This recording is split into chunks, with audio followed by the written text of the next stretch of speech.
General students, hope you all are fine. Welcome back to your food production class. So students, हमने chapter number 1 देखा, हमने देखा hospitality sector के बारे में, फिर हमने कैरियर अपॉर्चुनिटीज पढ़ी. Now today we will start chapter number 3 that is the introduction to kitchen. आज हम आपको बताएंगे किचन से इंट्रोड्यूस कराएंगे. So you all were introduced of your own kitchen, but today I am talking about the commercial kitchen, यानी hotels और restaurant में जो किचन होता है उनका वर्किंग क्राइटेरिया क्या होता है, वहाँ पर कैसे काम होता है. क्योंकि जब हम रेस्टोरेंट में जाते हैं तो हम देखते हैं कि हमारे अलावा और भी बहुत सारे लोग होते हैं, हर कोई अलग अलग डिश का ऑर्डर करता है. तो कैसे वो काम टाइमली हो करके ऑर्डर विद इन 10 और 15 मिनट्स मिल जाता है सबको, ये कैसे होता है. तो ये काम अच्छी तरीके से इसीलिए होता है बिना किसी क्योज के. क्यों? क्योंकि वहां पर हर किसी का अलग अलग सेक्शन दिया गया है. यानी कि तंदूर बनाने के लिए, तंदूरी डिशेस बनाने के लिए एक अलग सेक्शन है, चाइनीज बनाने के लिए अलग है, थाई बनाने के लिए अलग है. बट जो भी डिश हमारे पास प्रेजेंट होकर आती है उससे पहले भी बहुत सारे काम होते हैं. तो let's see that.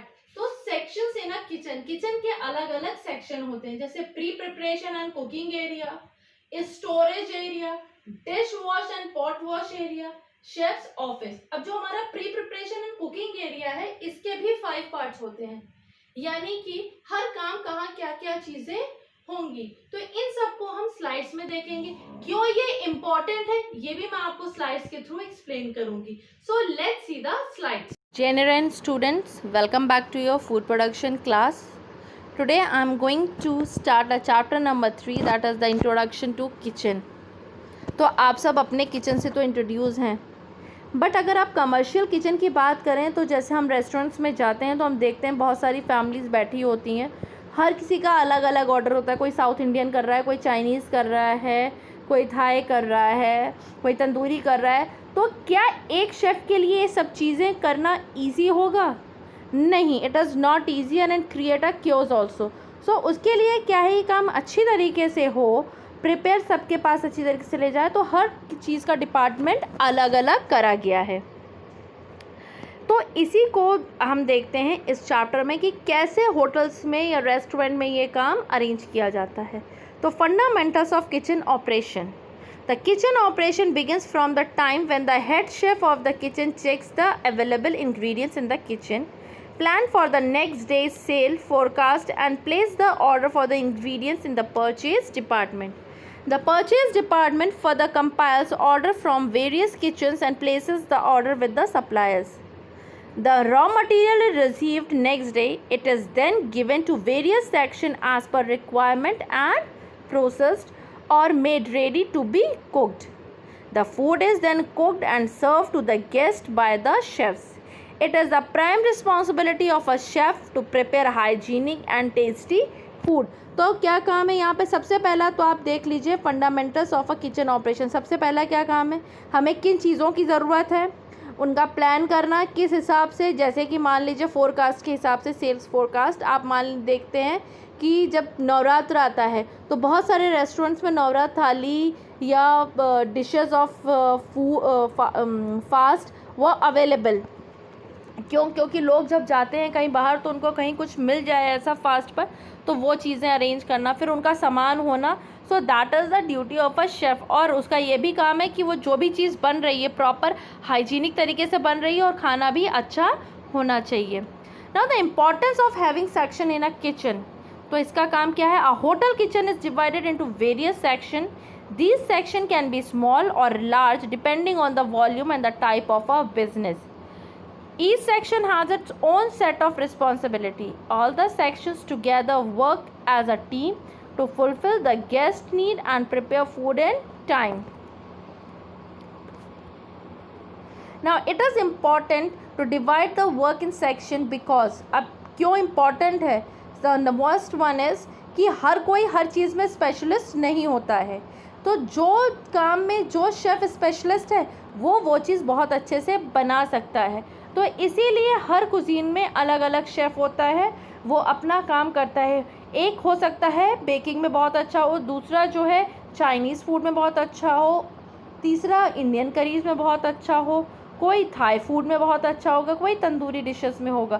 So the division of a work in section is important to get the best of each of the chef.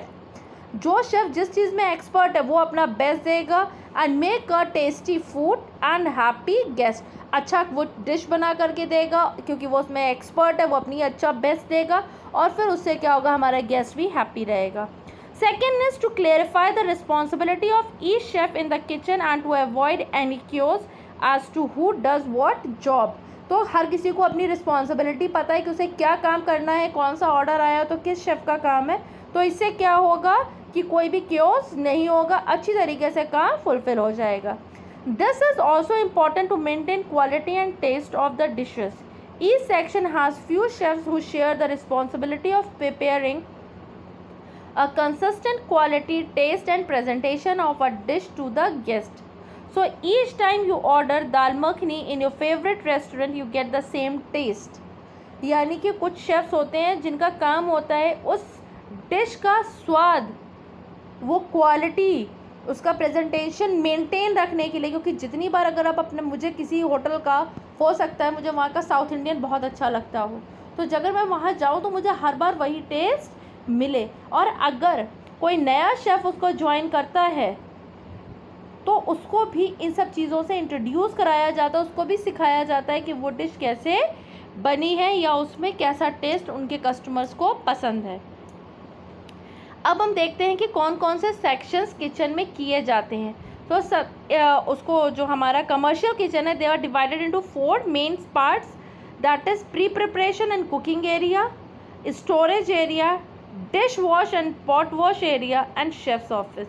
तो जो हमारा pre preparation and cooking area है, it is further divided into 6 parts. The first one is the main kitchen. ये क्या है, जितने hotel के जो भी किचन है उसका ये क्या है, नर्व सेंटर है. It works for 24 hours. ये 24 आवर्स के लिए काम करता है. यहाँ पर शेफ्स 3 मीटिंग्स में काम करते हैं. It occupies a large space and provides a wide range of food varieties such as Indian, continental, fast food, etc. and various subsection and a large pickup counter. The dishes varies from time to time like breakfast, lunch and dinner. यहाँ पे dishes भी varies करती हैं, यानी कि एक समय से दूसरे समय में एक जैसी नहीं मिलती हैं, सब different होती. Hence the chef works in 3 shifts and complete requirement task. तो जैसे मैंने बताया 3 शिफ्ट में काम करती है तो सारी रिक्वायरमेंट फुल होती रहती है. फिर हमारा आता है, नेक्स्ट आता है स्पेशलाइज्ड किचन. यहाँ पर हर किसी को अलग अलग सेक्शन दिए जाते हैं कि वो कौन सा यूटेंसिल यूज़ कर रहे हैं, कैसे उसे प्रिपेयर कर रहे हैं, और वो काम वहाँ पर उनका चलता रहता है. क्योंकि इंडियन कुजीन बनाने के लिए डिफरेंट तरीका होगा, कॉन्टिनेंटल बनाने के लिए अलग होगा, जापनीज़ बनाने के लिए अलग होगा, और इंग्रेडिएंट्स भी अलग अलग हम लोग यूज़ कर रहे हैं, किस तरीके से बना रहे हैं, तो वो सब चीज़ें हमारा अलग होगा. तो इसलिए सेपरेट किया जाता है और इसे हम लोग सैटेलाइट किचन भी बोलते हैं बिकॉज इट इज़ विजिबल. आजकल क्या हो रहा है, जो ट्रेंड है वो शो किचन का हो गया है कि जब आपका कस्टमर या जो आप ऑर्डर करने आया है, गेस्ट आया, वो वहाँ पर बैठ करके अपना ऑर्डर दे रहा है और देख रहा है सामने कि वो कैसे कुक किया जा रहा है. तो the guest can see the chefs working and preparing food while sitting in the restaurant.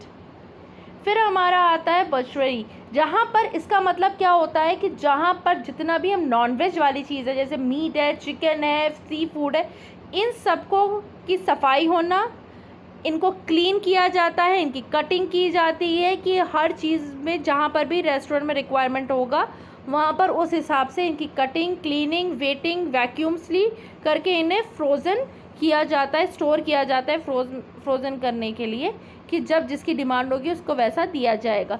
फिर हमारा नेक्स्ट सेक्शन आता है बेकरी, जहाँ पे बेकिंग प्रोडक्ट्स बनते हैं जैसे ब्रेड, बिस्किट, केक, पेस्ट्रीज़ और बहुत सारी और भी चीज़ें बनती हैं जैसे पाए, टार्ट्स, पुडिंग. तो ये आपने देखा होगा. So this section is responsible for preparing all the bake products. Now larder is a cold kitchen. यहाँ पर जो डिशेस बनती हैं वो कोल्ड की डिशेस होती हैं जैसे कि salads, sandwiches, fruit platters, cold meat platters.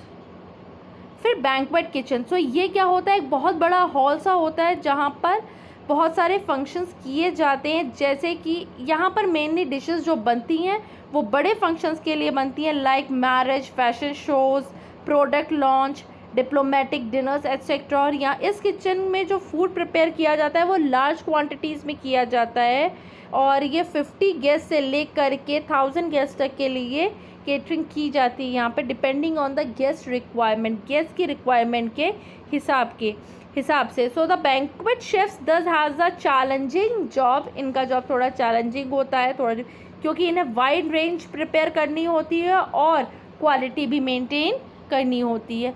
फिर हमारा आता है कमिश्नरी, क्योंकि ये एक सेपरेट सेक्शन होता है कुछ होटल्स में जहाँ पर फलों और सब्जियों की छटाई की जाती है, उनको छीला जाता है, उन्हें काटा जाता है अलग अलग डिशेस के हिसाब से कि चाइनीज़ के लिए कैसे कटना है, तंदूरी के लिए कैसे कटना है या इंडियन कुजीन के लिए कैसे करना है। तो they are the different section, they peel and the cut and process vegetable and fruits and pack and supply to the other kitchens for cooking dishes.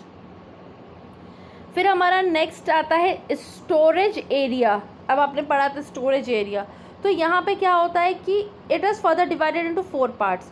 Dry storage यानी कि कबर्ड और racks बने होते हैं एक रूम में जहाँ पर हम अपना सामान रखते हैं रूम टेम्परेचर में। अब यहाँ पे क्या चीज़ें रखेंगे, आटा, दाल, चावल, ये सब चीज़ें रखी जाती। कमर्शियल रेफ्रिजरेटर बड़े फ्रिज होते हैं and they are in the kitchen, और ये किचन में ही होते हैं, जैसे हम इनमें नॉर्मल सामान अपने जैसे घर में रखते हैं उस तरीके से। फिर कुछ इनके यहाँ एक और है जैसे वॉक इन। वॉक इन का मतलब होता है बहुत बड़े रेफ्रिजरेटेड रूम को रेफ्रिजरेट किया जाता है, लार्ज रेफ्रिजरेटेड रूम। यहाँ पर इंसान अंदर चल कर के जाता है और सामान को स्टोर करता है रैक्स में। जो इसका टेम्परेचर होता है 4 डिग्री सेल्सियस पे मेंटेन किया जाता है, जिससे कि फ्रूट्स, वेजिटेबल में एग्स, मिल्क एट्सेट्रा को यहाँ पर स्टोर किया जा सके। फिर इसी रूम से के पीछे डीप फ्रीज़र्स होते हैं।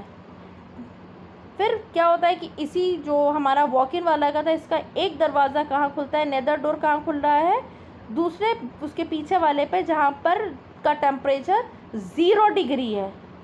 And it is use to store meat, ice cream and other frozen products. तो यहाँ का टेम्परेचर क्या कर दिया जाता है, 0 कर दिया जाता है। ये बड़े बड़े रूम्स होते हैं जिनको मेंटेन किया जाता है, क्योंकि आप जानते हैं जहाँ 5 स्टार और 7 स्टार होटल होते हैं वहाँ पे गेस्ट के आना, इट डिपेंड्स ऑन द कि कैसे गेस्ट आते हैं, वो किस एरिया में है, वहाँ पे कितना डेली का कंजम्पशन होता है, तो उस हिसाब से ये मेंटेन किए जाते हैं। हमारा नेक्स्ट सेक्शन है dish wash and pot wash area. तो यहाँ पर जितनी भी यूटेंसिल, पॉट्स, पैन यूज़ किए जाते हैं उन सब की सफाई की जाती है, उनको हाइजीन किया जाता है, मतलब अच्छी तरीके से धोया जाता है, सैनिटाइज़ किया जाता है और उसके बाद वापस रैक में लगा दिया जाता है दोबारा इस्तेमाल करने के लिए। यहाँ पर बर्तनों को धोने के लिए मशीनों का इस्तेमाल किया जाता है। नेक्स्ट सेक्शन आता है हमारा शेफ़्स ऑफिस। यहाँ पर जो एरिया है ये देखता है हेड शेफ़। उसका काम होता है एडमिनिस्ट्रेशन टास्क करना, यानी कि सब चीज़ों को, सारे डिपार्टमेंट्स को, किचन के सारे डिपार्टमेंट्स को मेंटेन करके रखना, उनको देखना कि वहाँ का काम प्रॉपर तरीके से चल रहा है, कोई केओस तो नहीं हो रहा है, और पेपर वर्क करना और ऑर्डर्स जो भी परचेज़ करना है डिपार्टमेंट में, जिस भी डिपार्टमेंट को जिस भी चीज़ की ज़रूरत है उसका ऑर्डर देना, चेक करना कि वो आ गया है, उसका कंजम्पशन हो रहा है कि नहीं हो रहा है, वो फालतू तो नहीं पड़ा है, और फूड कॉस्ट को भी मेंटेन करके रखना। ये ऐसा नहीं है कि अगर किसी चीज़ का प्राइस बढ़ गया है तो एकदम से हम अपने उस डिश का भी प्राइस बहुत ज़्यादा बढ़ा देंगे। तो हर चीज़ को मेंटेन करके रखने का काम भी हेड शेफ़ का होता है, उसे देखते रहना है, फूड कॉस्ट का भी चेक करते रहना है। So I think today this part is clear that the sections of a commercial kitchen is clear to all of you. So I have given you here, I have shown you the sample, यानी layout of a kitchen is given here, जहाँ पर आप देखेंगे। अच्छा, यहाँ पर एक और चीज़ मैं बताना चाहूँगी, अगर आप रेस्टोरेंट वगैरह गए होंगे तो आपने देखा होगा वहाँ पर 2 एंट्री होती हैं किचन के अंदर जाने की। एक से इंसान आपसे ऑर्डर लेकर के जाता है और दूसरे डोर से आप देखते होंगे वो ऑर्डर जब बन जाता है तो उससे लेकर के निकलता है।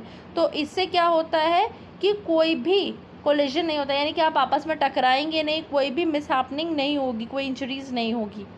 एंड हर होटल अपने हिसाब से भी काम करता है एज़ पर देयर रिक्वायरमेंट। वो लेआउट में थोड़े चेंजेस भी कर सकता है, हो सकता है वो बेकरी के और सेक्शंस बना दे, कि जहाँ पर आइसिंग का काम अलग हो रहा हो, क्योंकि आइसिंग के लिए हमें थोड़ा कोल्ड टेम्परेचर चाहिए, बेकिंग के लिए अलग टेम्परेचर चाहिए, तो हर चीज़ वो अपने हिसाब से भी कर सकता है. So there is a sample, ये मैंने सैम्पल दिया है आपको, लेआउट ऑफ अ किचन.